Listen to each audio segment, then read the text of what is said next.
Details on a shooting we first brought you yesterday morning. A man killed in South LA on Halloween night is the son of a former rap executive and alleged former gang leader. 34-year-old Jabari Henley is the son of Eugene Henley, better known as Big U. Eugene Henley once managed Nipsey Hussle and is alleged to be the former leader of the Rollin' 60s Crips gang.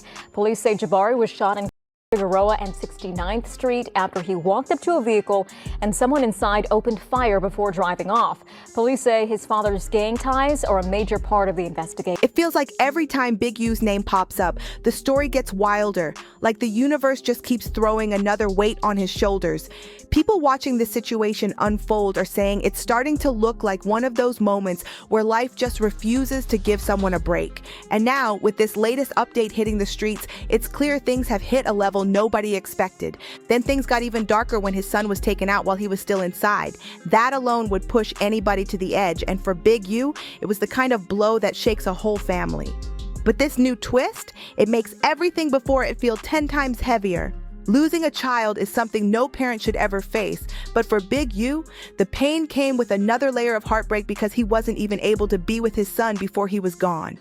He hadn't seen him in a long minute, and now that chance is gone forever while he's stuck behind bars. And the part that really breaks people is that baby Yui was the closest one to him. That was the son who looked just like Big U, moved like him, talked like him, and mirrored everything he did. Baby Yui felt like his second shadow, almost like a younger version of him. When people said he was Big U's twin, they weren't exaggerating. Losing that son hits in a way words can barely explain, and there's nothing on earth that can soften that kind of pain after someone you love is no longer here. But the one thing that sometimes helps a person find a little closure is getting to see their loved one last time, being able to stand at the funeral and say those final words before letting go. That's why Big U asked the court for permission to step out with an escort so he could attend his son's farewell ceremony. And to be real, that's not some unusual request. It happens pretty often. People get escorted to funerals, pay their respects, and then return to custody as they wait for sentencing. It's not some wild exception or special treatment. It's a normal practice. But the way the prosecutors answered Big U, he did not see that coming. These prosecutors came in cold with it, no hesitation, just straight ice in their tone. To being a longtime leader of the Rollin' 60s Crips gang, Eugene Henley Jr. has become known in recent years for his charity work to reduce gang violence. Now the FBI is accusing him of running a criminal enterprise that committed a series of crimes, including a murder back in 2021. NBC4's Alex Rozier live with details you see for the first time and only on 4. Alex. Michael, Big U is in federal custody right now. Prosecutors say they have probable cause to believe that he killed a man in Las Vegas in 2021, then dragged his body into the desert. Today, I learned the man killed is closely connected to Big U's family. They basically said, listen here, bro, for a parent to lose a child is a tragedy no one should face. For a parent to miss that farewell is another tragedy. But unfortunately, no. And the moment they hit him with that word, unfortunately, they leaned all the way in and started kicking Big U's situation even deeper into the ground. The court came in with a whole different kind of energy in this case, and they made it clear from the jump that the rules under the Bail Reform Act still apply no matter how emotional the situation looks. They said that Big U, listed as Eugene Henley, also known as Big U, is facing charges for being involved in the situation that led to a young man losing his life, a young man who was laid to rest by his parents at a funeral that Big U himself didn't show up to. The prosecutors didn't hold back, pointing out how Big U knew this young man his entire life, helped manage his music dreams, and even paid for the trip that would turn out to be his final moments on Earth. They reminded the court that the person in question was Rayan Williams, his own son's best friend, and that the two had traveled to Vegas so Rayan could record music while a whole bunch of other serious accusations were already floating around. According to the prosecutors, the Bail Reform Act still pushes for detention when someone is seen as a danger or a flight risk, no matter what outside circumstances are happening. And for anyone who might get lost in the legal talk, the prosecutor basically put it in plain words like, come on, bro, sympathy for who? Where was the sympathy when someone else's child didn't come home? They made it sound ice cold, but that's exactly how they framed it. As mentioned earlier, the young man they're talking about is Ray Williams, who was reportedly taken out in Vegas under circumstances the authorities believe point back to Big U. When you see a little badass kid in your neighborhood, creating or doing crimes, creating chaos, gang banging, doing everything that harming the community, call the police on their ass. Yeah, hood educated said it. Yes, call the police on them. Because if you don't call the police, and if you don't intervene and say, hey, what you doing is wrong, get your little bad, if you're not gonna do all that, what you are saying as a community, it's okay for you to sell dope on that block. It's alright. I'm just gonna walk past you. I ain't gonna say nothing. Oh, you that boy that killed that other little boy down there. And it wasn't like Ray was some random person. He was close to Big U, lived with him at one point, and was basically part of the family because he and Big U's son were tight like brothers.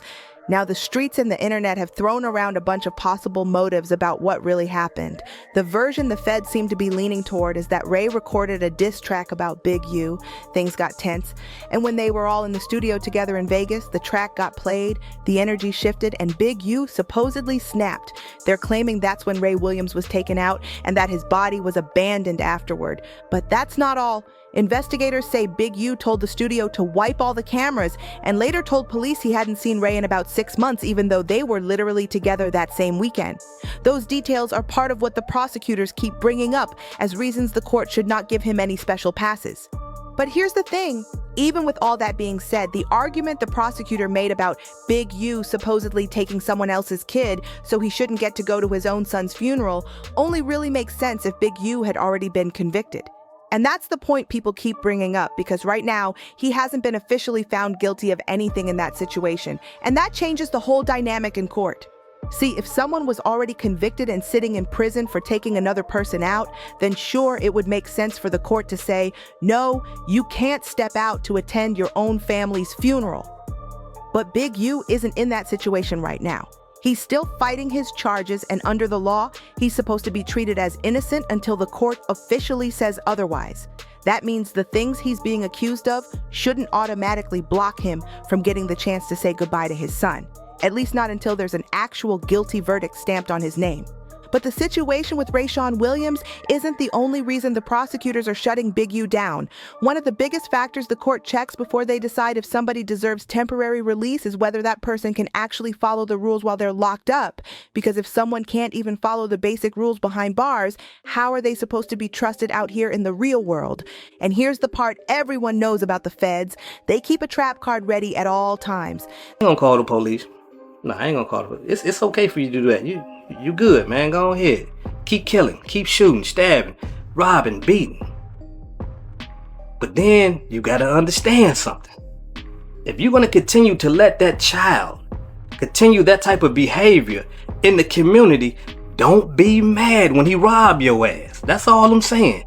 When he put a gun to your head and your wife's head and your son's head and your daughter's head and slap you in the mouth with that pistol and make you lower it like you owe it, don't be mad, because you sanctioned him to be that way.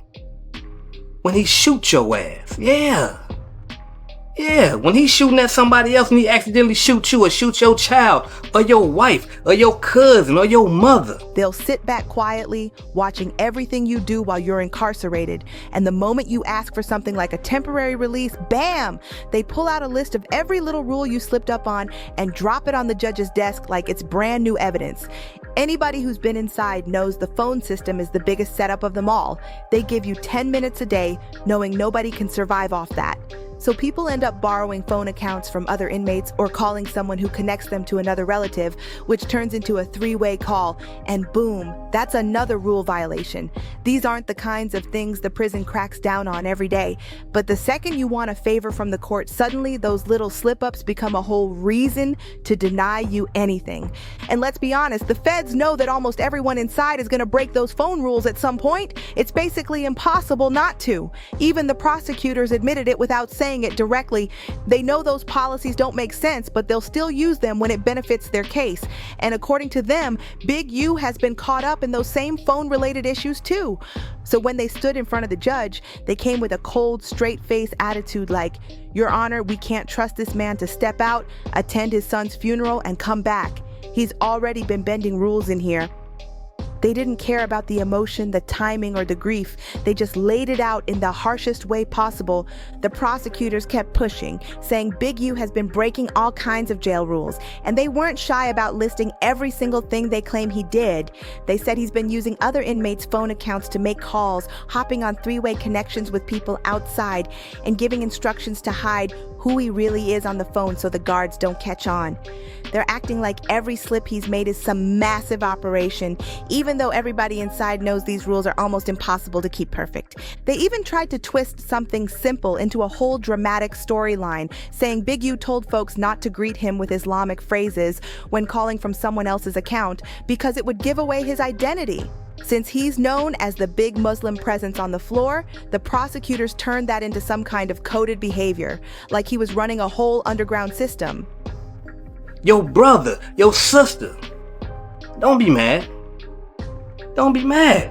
Because you knew he was a killer. You know he's a gunslinger. But you ain't never put none on his ass. You ain't never went out there and intervened, checked him. His mom and his father ain't doing it. You ain't calling the police and telling them, hey man, get this little bad motherfucker out the hood, man. He got a gun on him right now. You ain't doing none of that. So you can't be mad when his bad behavior affects you. You can't be mad about that. No, you can't. So I encourage you to demonstrate. Don't put your life on the line. You a taxpaying citizens. Call the people that you pay to protect you in your community. They claimed he was also telling people to use encrypted apps for certain calls and business conversations, trying to make it sound like he's plotting something wild. From there, they shifted into straight messy territory, bringing up stuff that had absolutely nothing to do with his request to step out for the funeral. It was like they were digging through every corner of his personal life just to throw dirt on his name at the worst possible moment. They started mentioning how Big U supposedly used phone minutes for personal situations with women, even though that information had nothing to do with public safety or the funeral request at all.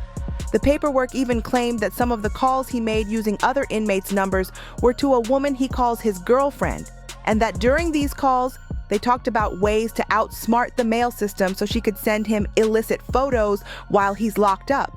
They also accused him of hiding those photos inside legal folders and getting a little too flirty on the phone, which they said violated more Bureau of Prisons policies. The whole thing felt petty, like they were throwing in anything they could think of just to make him look messy and irresponsible. Then the feds added another layer, saying Big U and this girlfriend supposedly came up with a plan where she'd sign up for a single paralegal class just so she could visit him like a legal assistant instead of a regular visitor. They claimed this was meant to get around the rules that only allow immediate family or official legal visits, basically painting it like he was finding loopholes just to see her. And yeah, it sounded wild, but still had nothing to do with the funeral situation he was actually asking for. At this point, it just felt wrong, like the prosecutors were dipping into stuff that didn't belong in this conversation at all. Where's the honor code at, bro? Even if someone messed up in their personal life, dragging their private relationships into a courtroom battle during the worst moment of their life feels low. The whole thing showed how far the feds were willing to go to stack the deck against Big U, even if it meant exposing things that had zero connection to his request. At this point, it felt like the prosecutors weren't even acting like prosecutors anymore. It was like they turned the courtroom into some personal tug of war where neither side wants to give an inch. They were throwing every detail they could find just to make Big U look reckless, even though this wasn't some major turning point in the case. It wasn't a sentencing. It wasn't a final verdict. It was literally a request to step out temporarily to attend his son's funeral. And they were still coming in like it was a high-stakes showdown.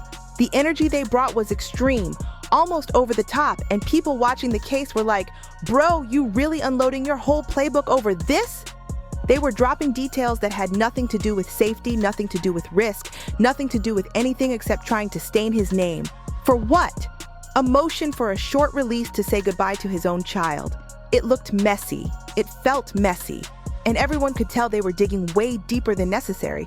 And honestly, I never thought I'd feel even a little bad for Big U, but this situation has layers that hit differently.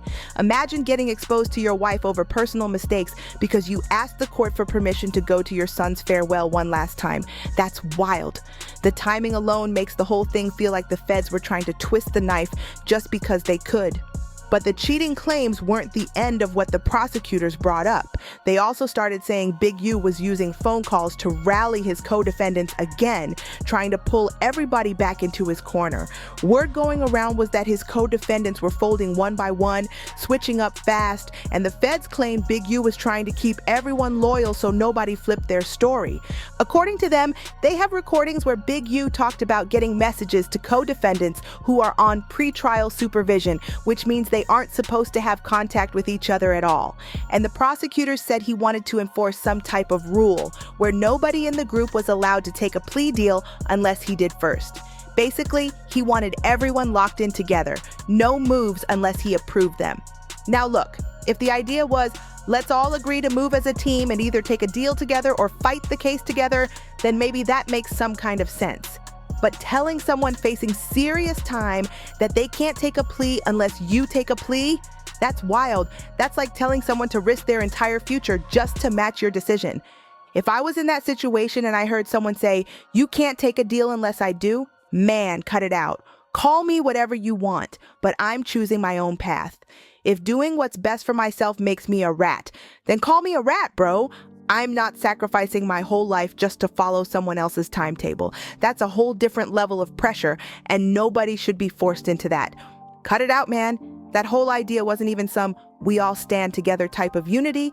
It was more like everyone being expected to serve him, not the group as a whole. And that's what the prosecutors claimed Big U was pushing on those phone calls. They said he was telling people they needed to enforce this so-called rule that nobody in the case could take a plea deal before he did, like it was some kind of loyalty test he created out of nowhere. They described it like he was reminding folks, man, it's the big crew, it's Big 6-0. You can't let them folks tell on me and slide away with it. They made it sound like he was trying to keep pressure on everyone so nobody broke formation, nobody made a move, nobody saved themselves unless he decided to save himself first. And according to the feds, he pushed that idea again and again. The prosecutors went on to say Big U was using coded messages, making contact with a confidential informant, moving serious money into lawyers, investigators, and paralegal support, all while keeping things hidden behind encrypted chats. They were trying to show the judge that he was running layers of strategy behind the scenes, even while behind bars. And once the judge listened to everything, Big U's side and the prosecutor's side, the judge made the call to deny his request. They straight up said there was too much going on, too many rule violations, too many concerns, and they couldn't trust him to step out, attend the funeral, and return without issues. It was like the judge had already made up their mind the moment the prosecutor finished talking. They brought up the past too, saying he already had one major strike on his record because when the feds first came down to arrest everyone connected to the case, Big U got warned ahead of time and dipped. He took off the night before and went on the run until he handled his affairs, and only after that did he turn himself in. So in the judge's eyes, this made him look like someone who already showed he might not return if given freedom, even for a short moment. With that history plus the claimed rule breaking inside the prison, the judge said it was enough to deny the request completely. And honestly, out of everything the prosecutors argued, the part about breaking rules inside probably hit the hardest, because that's the kind of thing judges look at when deciding whether someone can be trusted outside, even for a few hours. Now let's make something clear. The rest of what the prosecutor said, especially the emotional stuff, gets messy. And yeah, even though I personally believe Big U was very likely responsible for what happened to Rayshawn Williams, that he's 100% involved in the situation that took Rayshawn out, that's still just an opinion.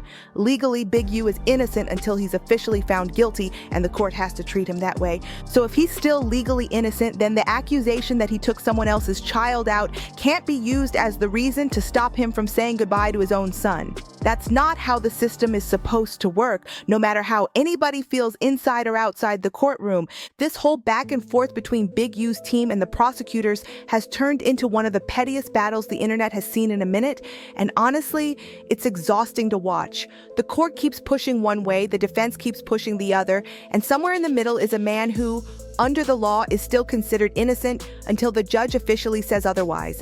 That means right now he's not labeled as someone who took anyone out.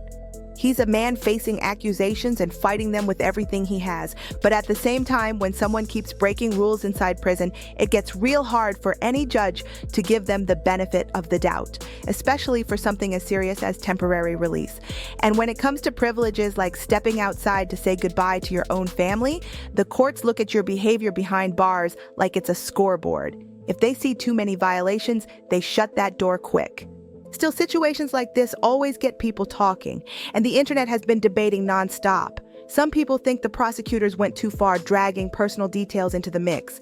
Others think Big U's rule breaking made the judge's decision easy. So let me know what you think about all this. Do you believe the government should have allowed Big U the chance to attend his son's farewell? Or do you think the rule violations in prison were enough for the judge to say no? Drop your thoughts, and I'm curious to see how you see it.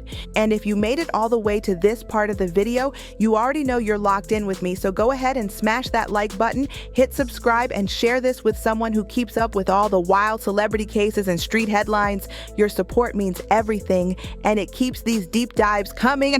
Before you bounce, make sure you check out the next video popping up on your screen. Trust me, it's packed with even more chaos, because we're breaking down another situation that had the whole internet fired up. It's about a Chicago mom whose son almost got caught in a dangerous moment on the way home, and the way the community reacted had people pulling up to the school demanding answers. The drama is unreal, and you definitely don't want to miss it. So click that video, keep the energy going, and I'll catch you in the next one. See you soon for more celebrity drama and another deep dive into the stories everybody's talking about.